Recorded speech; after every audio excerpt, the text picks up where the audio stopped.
people think that CBT is only applicable to disorders. I say CBT is not a model of psychopathology, it's just a model of how we work as human beings. So with that, you can really use CBT for any type of personal growth area. A big thing I see with my clients is like being more efficient at work. So there are a ton of people I see who say, I just procrastinate all day long. I want to get started on a task and I put it off. So then I have all this stuff piled up on my desk and it just never gets done. So using CBT there's a bunch of strategies. Like one of them is to set a specific time. So most of us will say, I'll get to it later. But if you don't say a specific time, you're going to be more likely to just say, okay, well, it can get done later. It can get done later. Another thing is we think about everything we have to do at once. And when that's the case, our body responds with stress, because you can think stress is just energy for action.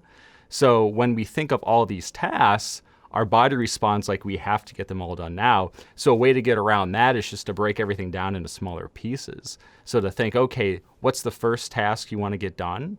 And what's the first part of that task? And then another thing is these things called permission-giving thoughts. So when we do procrastinate, we usually give ourselves excuses why we're going to procrastinate. So we can say things like, well, I can do that later, or I don't feel like doing this right now. And the problem isn't that we have these thoughts, because we all have these thoughts. The problem is that you listen to them and you just accept them as they are.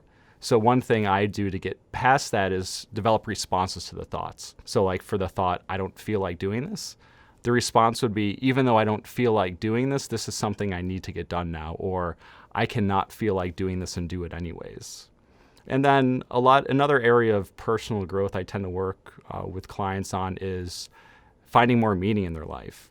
So it's figuring out, one, if they're doing things day to day, week to week that actually are meaningful.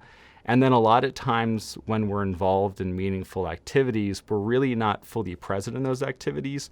We're in our heads. We're thinking about what's going to happen next. So that's where I can use mindfulness with CBT and say, okay, when you're in that moment, fully focus on what's going on instead of distracting yourself mentally.